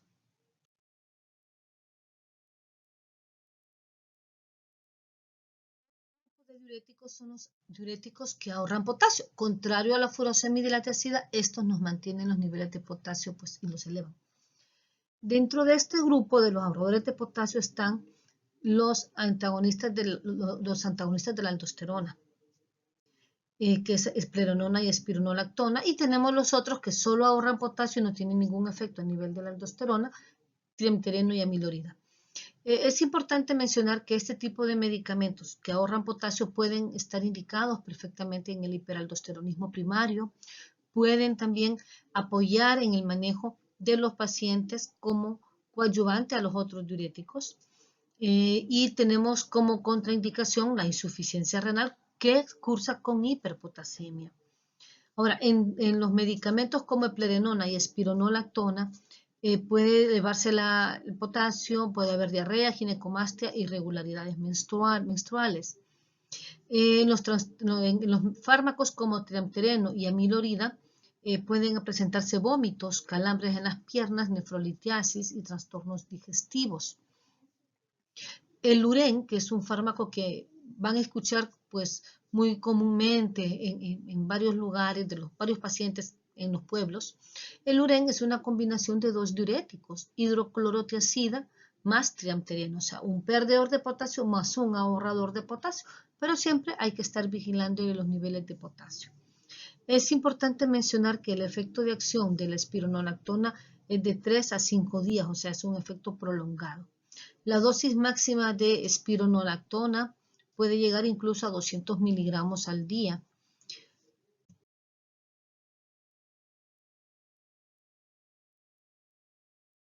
Se encuentran el grupo de fármacos antiadrenérgicos, aquí la metildopa o alfa-metildopa o aldomet, que son los diferentes nombres con que se le llama, porque bueno, es la marca también. Este medicamento actúa bloqueando los nervios simpáticos, está contraindicado en feocromocitoma, en pacientes con hepatopatía activa o cuando se administran inhibidores de la MAO como medicamentos antidepresivos. Las indicaciones, la hipertensión arterial, incluyendo la hipertensión resistente al tratamiento o maligna. Los efectos secundarios es la hipotensión postural, especialmente al iniciar el tratamiento y al ir aumentando las dosis, por lo que se debe de iniciar con una dosis sumamente baja, 250, máximo 500 al día, y se va titulando poco a poco. También de los efectos adversos puede haber fatiga, diarrea, alteraciones en la eyaculación, alteraciones de ginecomastia y galactorrea, prueba de Kunz positiva y algo muy importante, hepatitis crónica activa. Puede llevarnos a daño hepático, incluso pues se ha asociado en algún momento que puede llevar a cirrosis. Colitis ulcerosa, síndrome tipo lupus, así que tenemos que estar expectantes si el paciente presenta alguno de estos síntomas. Se utiliza mucho durante el embarazo y en pacientes, pues que personas no embarazadas, en ellos pues se maneja como una casi de las últimas opciones para ir agregando al tratamiento. Se prefieren otros fármacos con menos efectos adversos.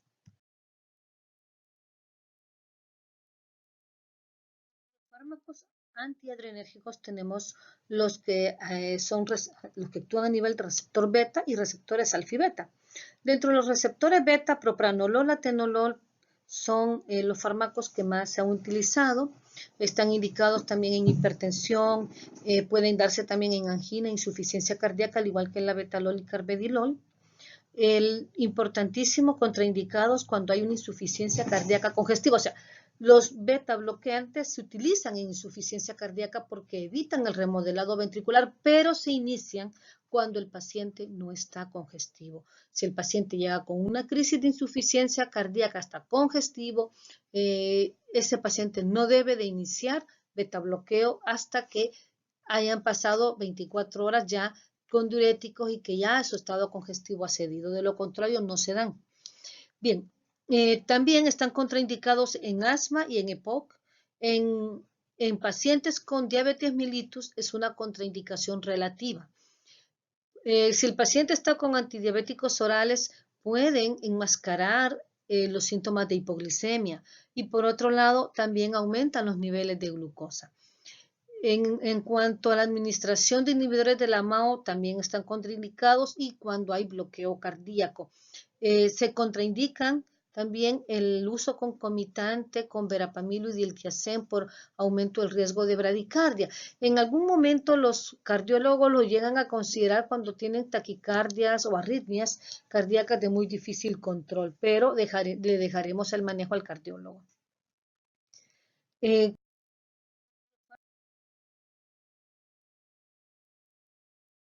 Los fármacos vasodilatadores tenemos los que actúan a nivel del músculo lisovascular, está el nitroprusiato.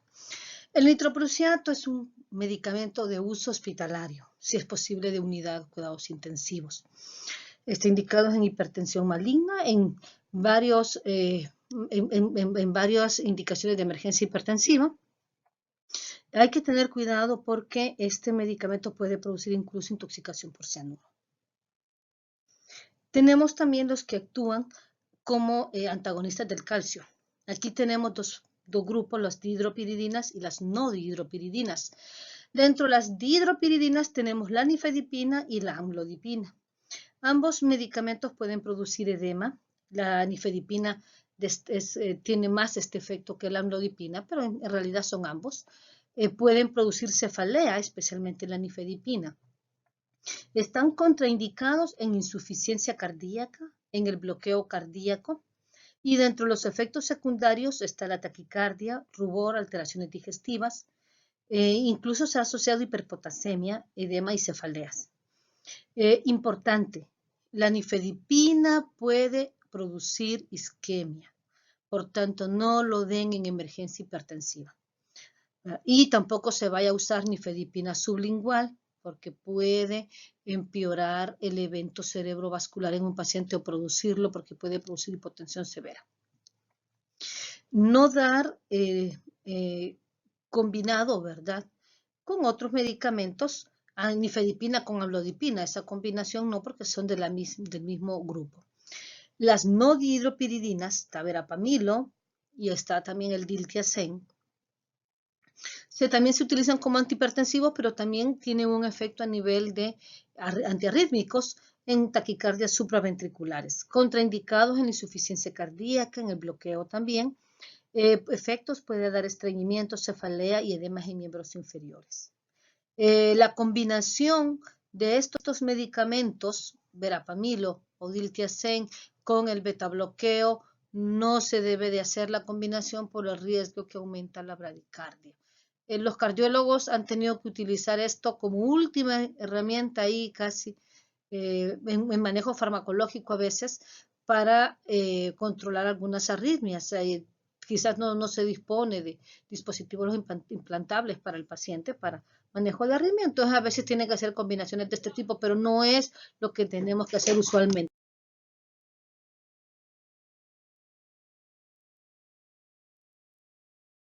Tenemos los inhibidores de la enzima convertidora de angiotensinas o IECAS. Dentro de estos hay varios fármacos, enalapril, varios. Haré énfasis en estos dos. El captopril es un medicamento que tiene varios efectos adversos, leucopenia, pancitopenia, hipotensión, aparte de dar los que ya usualmente conocemos como tos, angioedema, urticaria. Todos los IECAS pueden darnos tos, angioedemas. Y estos, cuando no son tolerados por estos efectos adversos, entonces hay que sustituirlos por un ARA2. Ahora, los inhibidores de enzima convertidora de angiotensina también pueden tener un efecto y están contraindicados cuando hay una estenosis renal bilateral. Empeoran en ese caso la insuficiencia renal. O sea, no se deben de retirar solo porque tenga una insuficiencia renal el paciente. Pero si tienen una estenosis renal, sí nos indican, o cuando empieza a acumular potasio el paciente, pero si no hay una retención de potasio, podemos seguir utilizando los IECA. Tienen muchos efectos benéficos y evitan el remodelamiento cardíaco. La dosis usual de enalapril depende, si es en una insuficiencia cardíaca sin hipertensión, se comienza con dosis bajas de 2.5 a 5. Pero si el paciente es hipertenso, podemos utilizar 20 miligramos, podemos fraccionar 10 miligramos en la mañana y 10 miligramos en la tarde e ir titulando la dosis a 20 miligramos en la mañana y 20 en la tarde. De medicamento de emergencia está el enalaprilato, que ya lo habíamos conversado en diapositivas anteriores. Los ARA2 o antagonistas de los receptores de angiotensina son fármacos que se utilizan cuando los IECA han producido efectos adversos como angioedema. No lo vemos en los ARA2. Son medicamentos muy benignos, muy buenos, tienen buenos efectos a nivel cardiovascular. Están contraindicados en el embarazo y en la estenosis renal bilateral, en la hiperpotasemia. Dentro de los efectos adversos precisamente es la hiperpotasemia, hipotensión y insuficiencia renal en caso de estenosis de la arteria renal. La dosis usual de los sartán son 50 miligramos al día al iniciar y se va aumentando dosis a 100 miligramos al día.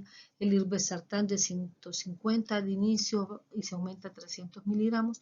Candesartán, la dosis usual es de 16 miligramos de inicio y se sube a 32 miligramos. Pueden usarse dosis más bajas, incluso para protección renal.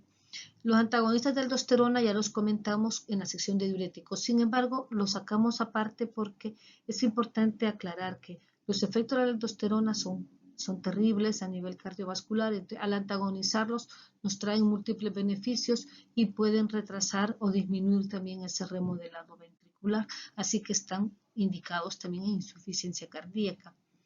Tenemos otro fármaco como los inhibidores de la renina. Aquí está el Lisquiren.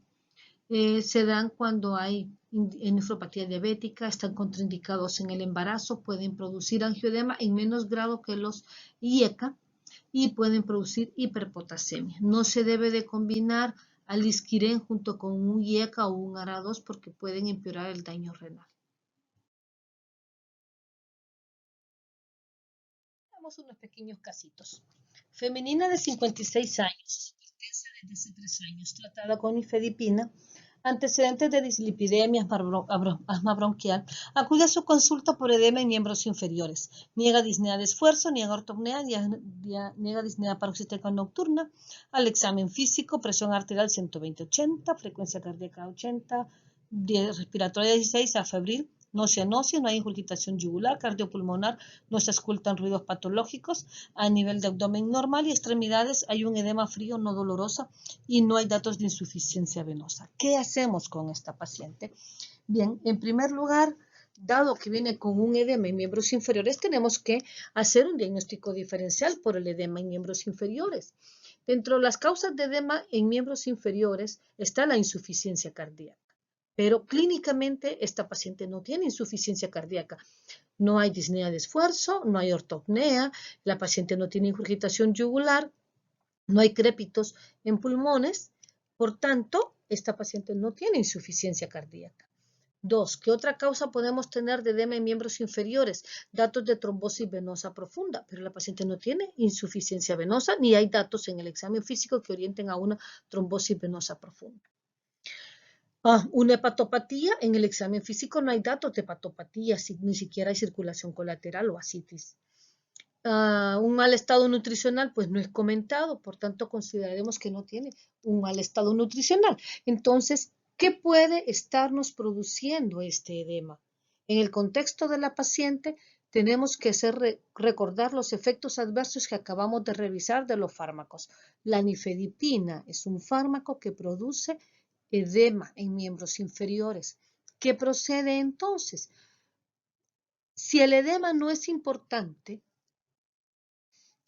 podría continuar con la nifedipina. Sin embargo, he visto edemas importantes que ni siquiera el zapato lo pueden calzar ya.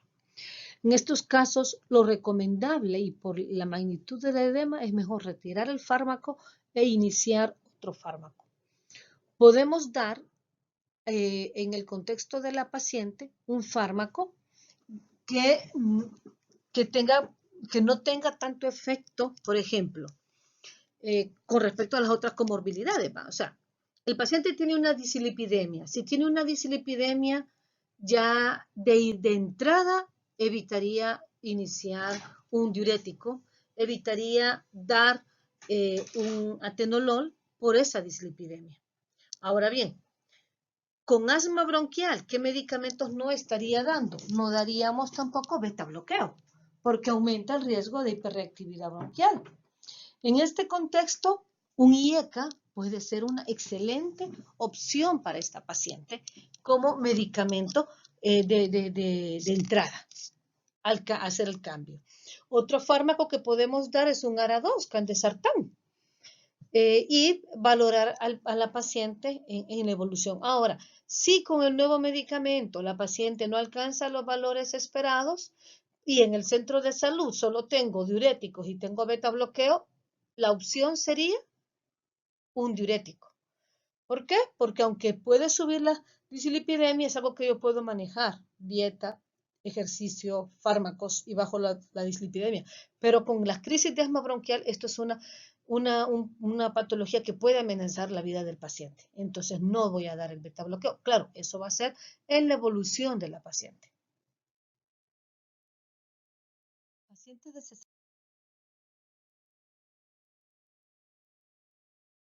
35 años, diabético con historia de disnea que progresó de medianos a pequeños esfuerzos, ortopnea y disnea paroxística nocturna, una presión arterial de 165/95 en diferentes tomas. Tiene ingurgitación yugular, choque de punta, en línea axilar anterior, sexto espacio intercostal, corazón con frecuencia cardíaca de 52, crépitos pulmonares, edema en miembros inferiores. El electrocardiograma reporta ritmo sinusal con frecuencia cardíaca de 52, eje izquierdo, intervalo PR de 0.18 a y un QRS de 0.8. La suma de R en B5 más S de B1 es mayor de 35 sin evidencia de isquemia aguda. Bien, con los datos que tiene el paciente sabemos que está en primer lugar es hipertenso. Hay datos de una cardiopatía hipertensiva porque el paciente tiene ya desplazado el choque de punta y está en plena insuficiencia cardíaca. Es importantísimo recordar cuál es el manejo de un paciente con insuficiencia cardíaca. Ok, un IECA, un diurético y un beta bloqueo. Bien.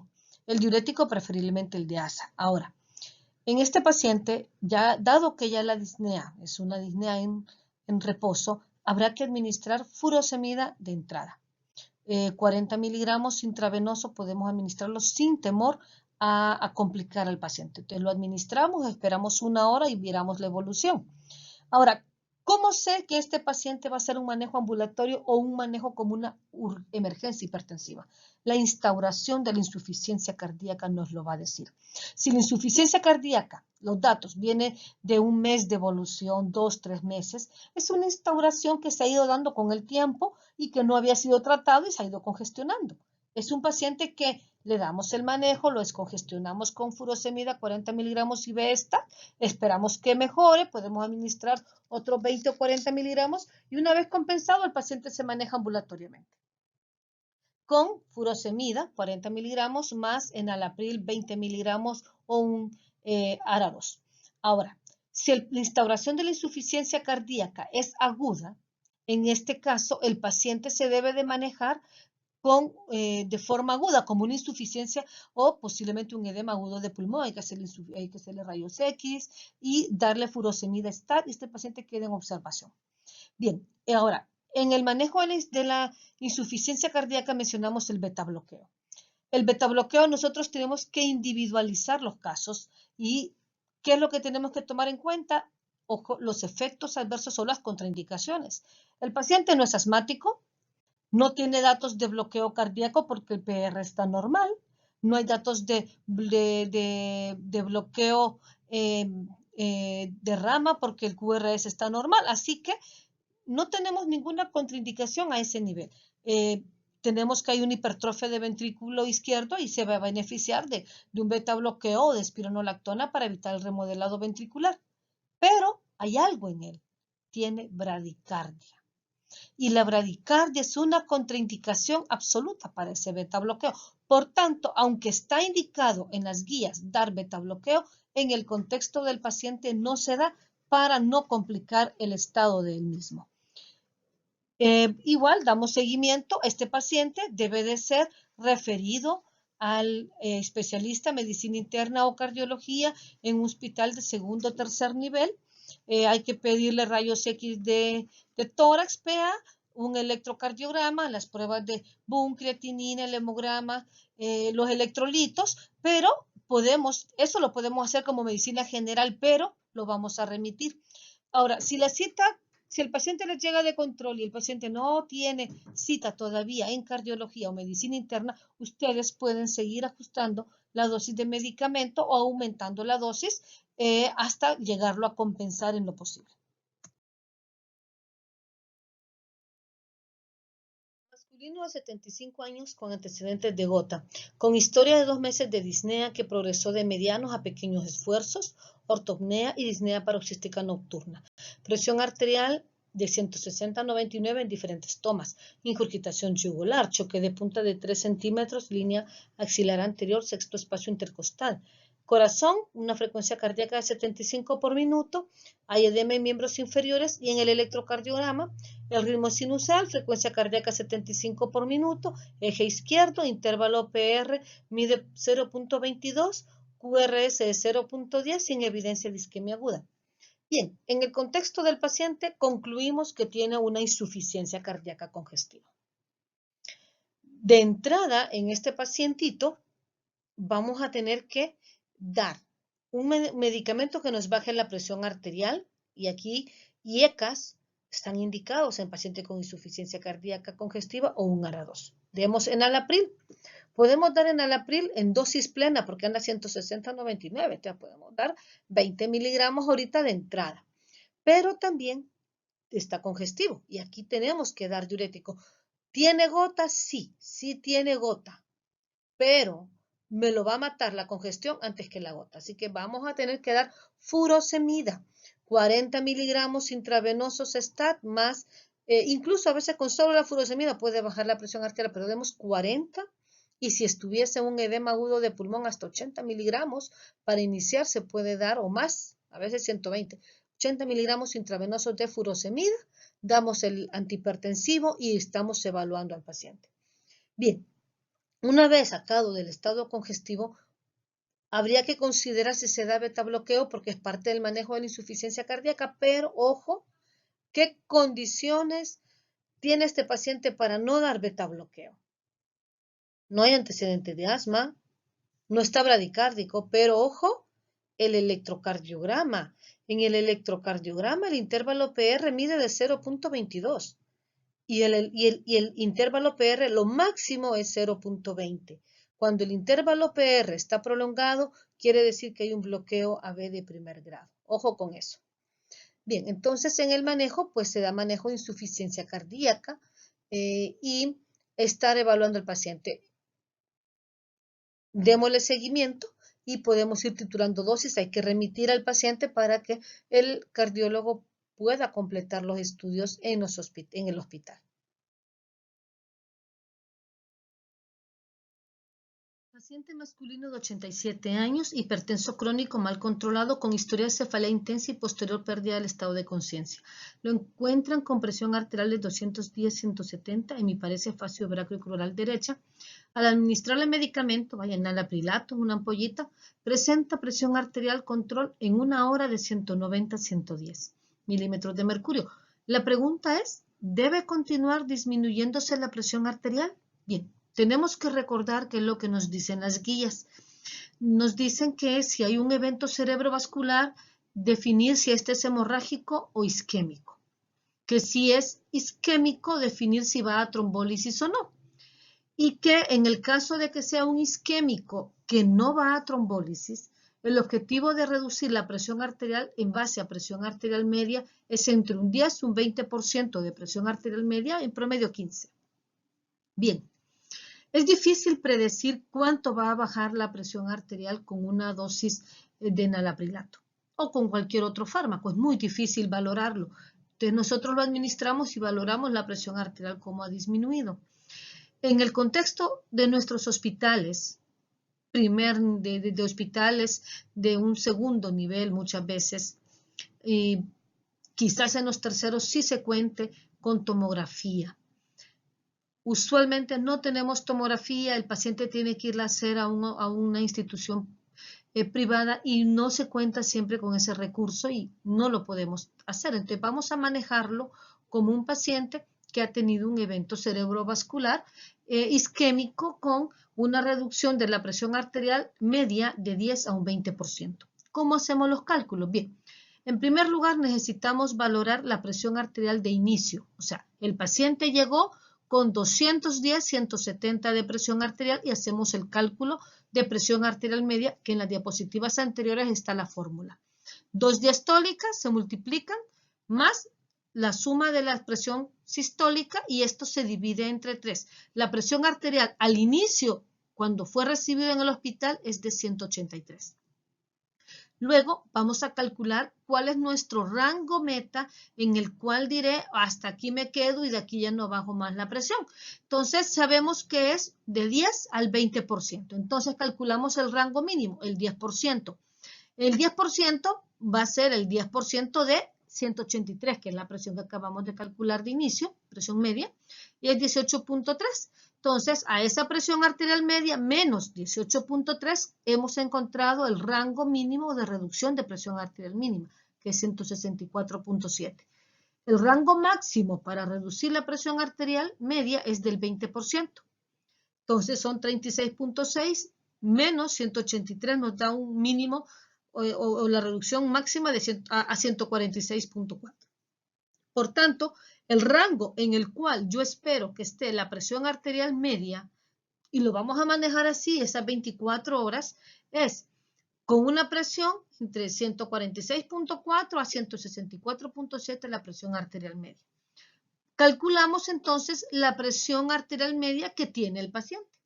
El paciente bajó la presión, dijimos, a 190-110. Entonces, siempre la misma fórmula y tenemos que la presión arterial media del paciente es de 136. Si observamos, ese valor de 136 está por debajo de los valores que esperábamos tener como meta de presión arterial media. Por tanto, ya no podemos continuar administrando ningún medicamento. Porque incluso bajó, no le voy a poner nada para subirla, no, vamos a esperar la evolución del paciente, pero sí estar monitoreando. Si la presión arterial media del paciente hubiera estado dentro del rango entre 146 y 164, tampoco hacemos nada porque está en el rango meta, pero si la presión arterial media hubiera estado, vaya, en 170, quiere decir que no hemos llegado a nuestra meta y entonces podríamos haber administrado media ampollita más en alaprilato, por ejemplo.